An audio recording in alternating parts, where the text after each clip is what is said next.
നാട്ടുകൾ വിഷന്റെ news എക്സ്7 വാർത്തകളിലേക്ക് ഏവർക്കും സ്വാഗതം. പ്രാദേശിക വാർത്തകൾ ചുരുക്കത്തിൽ. ആനപ്പാറയിൽ ബൈക്ക് കൊക്കയിലേക്ക് വീണ് പരിക്കേറ്റ് മരിച്ച യുവാവിന്റെ സംസ്കാര ചടങ്ങുകൾ നടന്നു.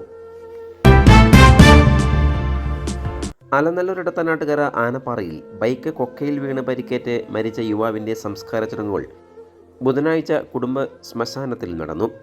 ഇടത്തനാട്ടുകര ചുണ്ടോട്ടുകുന്ന് ആദിവാസി നഗറിലെ ചുടലപ്പൊട്ടി വിജയന്റെ മകൻ വിഷ്ണുവാണ് ബൈക്ക് അപകടത്തിൽ പരിക്കേറ്റ് ചികിത്സയിലിരിക്കെ ചൊവ്വാഴ്ച വൈകിട്ട് മരിച്ചത്. 24 വയസ്സായിരുന്നു. ഇക്കഴിഞ്ഞ ഡിസംബർ 27 വൈകിട്ട് 5-ന് ഇടത്തനാട്ടുകര മുണ്ടക്കുളത്ത് നിന്നും പൊൻപാറ ഭാഗത്തേക്ക് വരുന്നതിനിടെ ബൈക്കിൻ്റെ ബ്രേക്ക് പൊട്ടിയതിനാൽ റോഡിൽ നിന്ന് തെന്നി വനത്തിൻ്റെ താഴ്ഭാഗത്തേക്ക് തെറിച്ചു വീണാണ് അപകടമുണ്ടായത്. തുടർന്ന് തൃശ്ശൂർ മെഡിക്കൽ കോളേജ് ആശുപത്രി ചികിത്സയിലായിരുന്നു. ലീലയാണ് മാതാവ്, അനിത ഭാര്യയുമാണ്, ലിയ മകളാണ്, ശാലു, ഐശ്വര്യ എന്നിവർ സഹോദരങ്ങളുമാണ്.